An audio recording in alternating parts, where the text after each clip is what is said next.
Thank you. Ay, update na lang po. Ano ba sir, kung kailan po tayo sa sunod? Oh, 2 joints. 2 joints.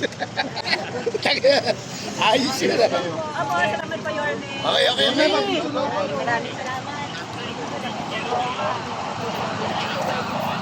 Hindi nakakasakay siya. Ready na rin.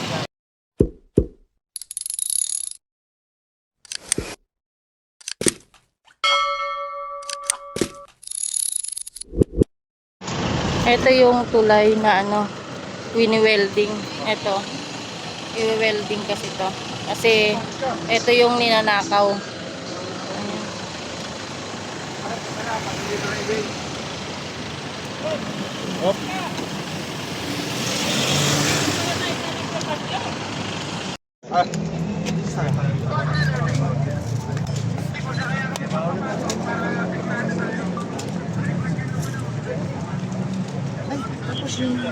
Ano si ID Joe? Sila DE po. DE Alvin. Sino po ito? Ayan. Kasi mga magagaling na dito. Oh, yan. Si Ate Brian. So paano ba natin mag-determine na yung ito na hindi na nakawit? Okay, dyan sa ano? Ay, dito lang po tayo, please. Oo, baka... Ako po natin kainin yung kabilang kalsada. Muna lang po tayo. Judith. Sa Boy TV. Dito na tayo sa isang side. Hindi ka natatanggal yan. Yan, pinapaikot. Usog lang po ng konti. Usog po tayo konti. Yabe. Masyado po tayo malapit. Buka lang po ng konti. Pat, buka tayo. Buka lang po. Buka lang po. Baka mahulog sa sir. Buka lang po. Tol, open mic ha. Wala lalapit ha. Buka lang ha. Buka lang po. Press po kayo. Oh, baka sasik naman ng mahulog. Sige. Paano kaya? Hindi mo kayo yung welding? Boss, mga bata mo na dito. Boss, may isa ka pang bata. Yung matangkad. Yung matangkad na kalbo. Ayun. Boss, ayun o.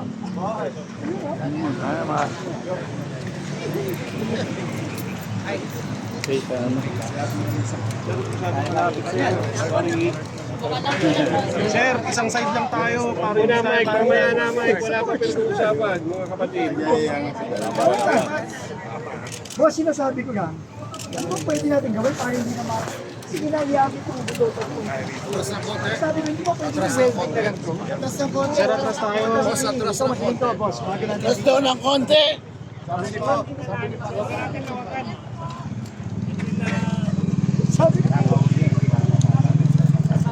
wala. Hindi lang, sir. Hindi naman nag-iwan sa kahit mahuli ka. Usog tayo konti, sir. Gagawa. So, welding mo na lang dito. Ano ba yung tinatanggal nila? Ginagawa ka? Buka lang po. Ba't sa pinito sa akin?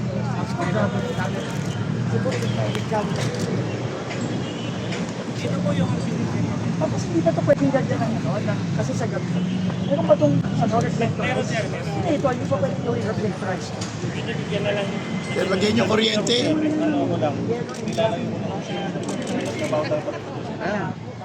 Kasi ito yung talaga pinatamaan. Sumasalpok. Pero ano, welding na lang. Nalagyan na lahat yung mga nanakaw. Lang hinahawa ko. Grabe, pakabaan talaga, master.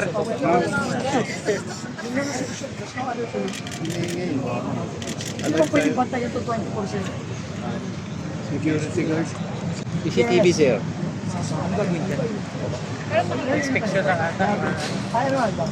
Ito ba ito bayaran tayo?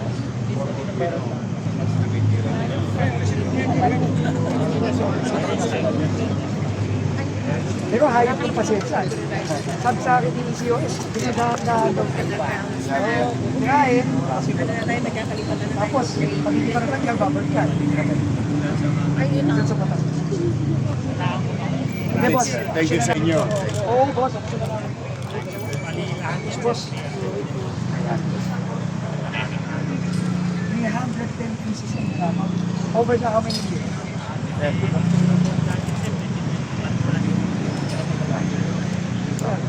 Pero expected na dapat natin. Dapat tayo. Alam mo na eh. Alam mo na naman niya yan. Uulit ka. Mas murang murang spot mo yan kaysa mapalitan mo yung tatlong daang beses na mapalitan.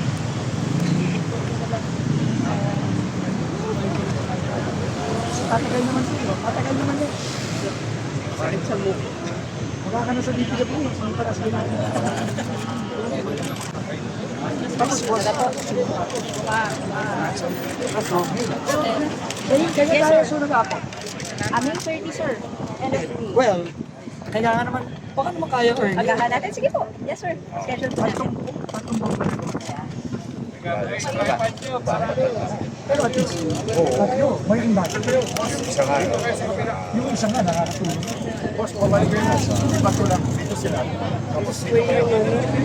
Oo, yung kita guys. Yung kita yung dugtungan. Sir, yung last.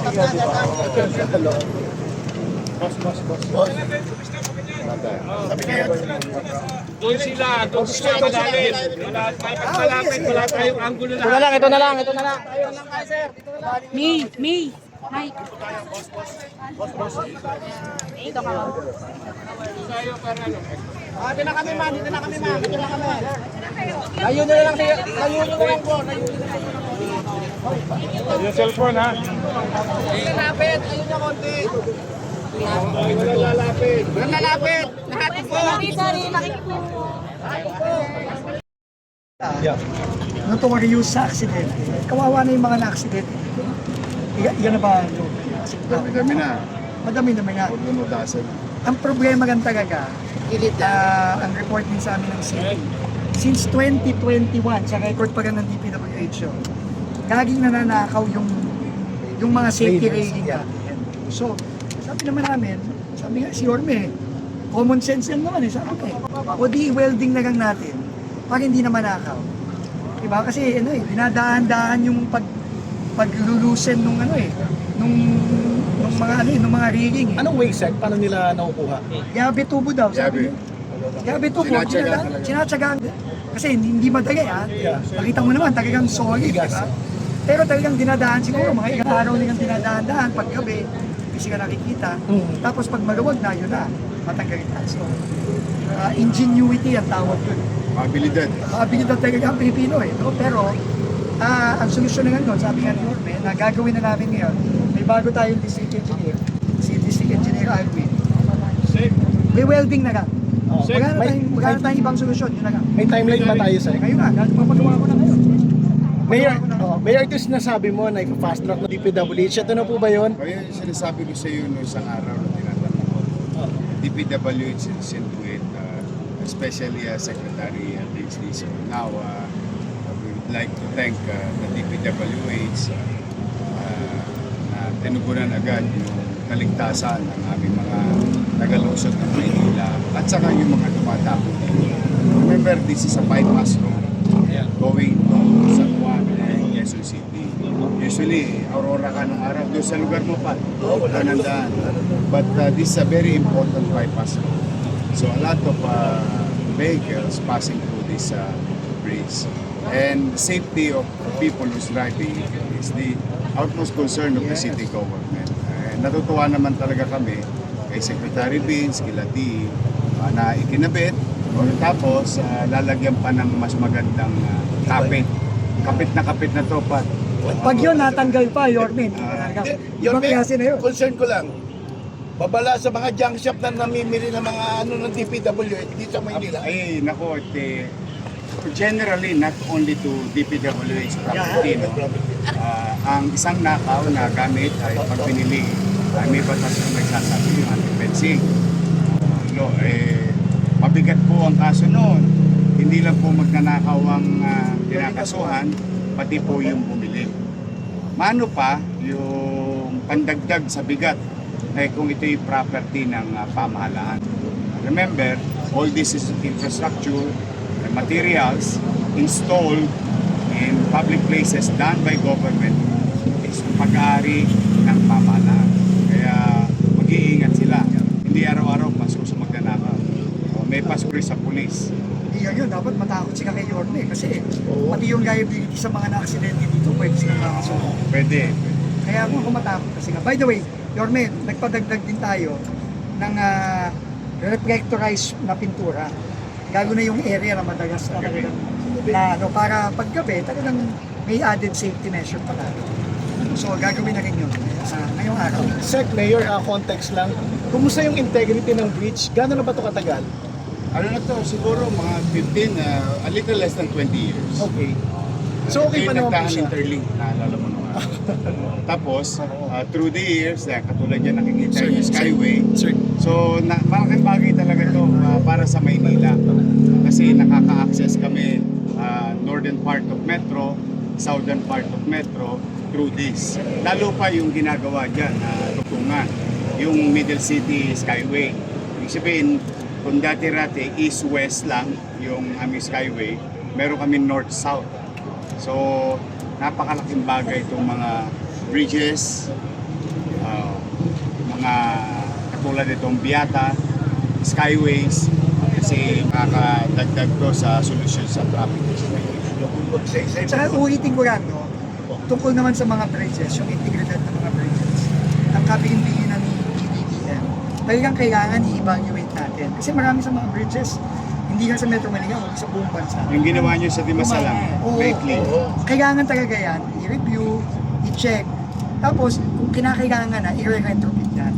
Kailangan i-retrofit yan ng mabilis kasi ano safety lagi. Yan ang pinaka-importante lagi. Kaya nga kung napansin nyo, yung nasunod na pusto sa Ortigas. Yung sa Ortigas sa EDSA. Tsaka ito natin din. Di ba kailangan mabilisan ang pag-check dyan, tsaka pag-retrofit kung kinakailangan. So yun talaga ang kabigin-bigin ng Pangulo. Hindi tayo magkukompromiso ng safety. so i-retrofit din itong Biata, sir? Hindi. Hindi Right now, not mukhang necessarily. hindi pa. Railings Right lang. now, yung railings lang Yeah, talaga ang okay. problema. Pero ano talaga, iba talaga kapag ang mayor ang kausap mo. Kasi ang mayor, galing solusyon, common sense. Simple, may diskarte lagi ang mayor sa mga problema. Di ba, isipin mo, 2021 pang ninanakaw yan. Ang DPWH, pagit ng pagit. So hindi man lang naisip dati na napakasimple lang mong solusyon, i-welding lang. So, Ano bang papasalamat status tayo dati, kay- Sec? Ano po bang status dati? Para lang may context tayo. Ba't mabilis ka nanakaw? Hindi naka-welding? Hindi naman siya mabilis kumakaw. Hindi naman talaga naka-welding. Oo. Pero mahirap siyang tanggalin. Ang problema nga, alam mo naman, makipigitad yung ibang mga kababayan natin, dinadahan-dahan nila yan. Gabi-gabi, nagpupunta sila, sinatsagaan nila, Yes. ilalyapi tubo nila yan. Hanggat na lumuwag, siguro after 1 week, babalikan nga yun, pwede na. So, pero yun nga, it takes really yung diskarte ng isang mayor para magbigay ng mga solusyon na common sense. Diba? Kaya nga, minsan kasi yung mga ibang minsan, sabi ko na syempre, pagit na sila ng pagit, diba? Pero ngayon, ang sabi ko nga, sundin natin yung common sense solution yun. Spot na lang, diba? Iyang na lang. I-welding na lang. Para hindi na, pag yun naman, natanggal pa. Matindi na yun. Secretary, timeline po kaya kailan natin matatapos yung rehabilitation? Very nice. sa mga safety. Hindi, nabalik na lahat. Balik na lang. Nabalik na lahat. Kompleto Mabilis na yan. kumilos to. So, as of now, Kailangan sabayan natin si Yorme sa bilis kilos. Tinanong niya ako last week eh. Sabi ko, hindi, ako, huwag kang mag-alala. Pero ngayon nga, kailangan by tonight, papapinturahan na natin ng reflectorize. Tapos papa-welding lang yan, saspatan lang yun. street lights, sir, may additional ba? Street post light. Mag-uusap kami ni Yorme kung kinakailangan. This is enough. It's just that we want to re-energize the other... Yung mga iba siguro hindi gumagana, baka Pero- baka ninakaw yung kuryente. properly, ano naman, yung distance. Yes. Yung illumination niya, when So, it was enough. done before, tama naman. Tinakaw It's just lang yung that kuryente, di ba kailangan dyan? lang i-re-energize yung ibang mga poste. Katulad yung, ikaw, di ba, sa yung request ni Alvin, Yeah. Chico doon sa H. Lopez, ayun, tinitira ng City of Manila. Ayos naman. Unti-unti. Yun nga. Tapos samahan nyo kami ni Yorme sa sunog apog sa Mayo. Oh. Matutuwa yung mga taga-sunog apog. Maganda na sir. Abangan mo na yan. Mga mayapat. So we're expecting more. Abangan mo na yan, Pat. We're expecting more, sir. We're expecting more. Hindi, basta para sa amin, ang utos ni Pangulo. Alam niyo naman, si BBPM, Gobernador dati yan. Kailangan talaga cross coordination sa LGU national. Kasi mas alam ng mga mayor ang problema. Yan ang national lagi dyan para sumuporta. nakita nyo naman yung support ang binibigay ni PBBM sa local ngayon. Lalo na ngayong crisis, yung LGSF. Basta ang sabi niya sa amin, kailangan tulungan natin ang mga military. Kasi alam niya dati siya galing. Thank you guys. Thank you. Thank you, sir. Thank you everyone.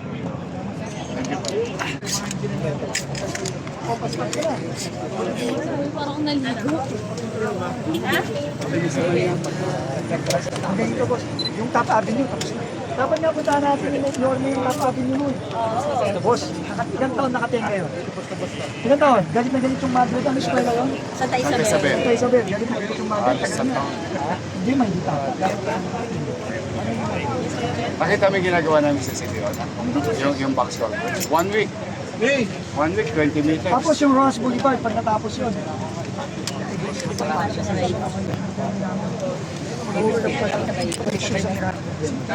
So boss, yung ano pa paganahan sa Abad, pumping station, Abad, Remedios, saka yung Paura. Hindi ko kaya.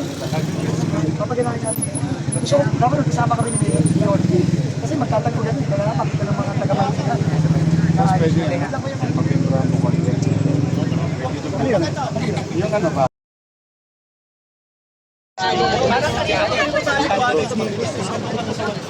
Kaya, gagano'n. Yun yung delikado. Kasi hallelujah. Makikita mo na yung nawala ng gumawa sa iyo. Okay na. Pero Meron pa naman. Meron pa. Gandun. ilang meters to yun? Approximately. From the, Quirino. At least almost a kilometer to mga hotel. Pagka pinagsama.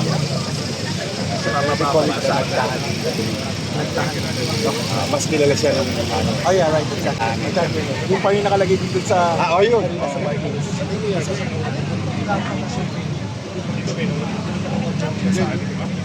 Tama pa ba no? Oo. Parang may nasa sa 1980, hindi ba yun? Ay, sa akin kayo. May lumalabas. Ano lang ko? Sabi ko, this time, 20 years.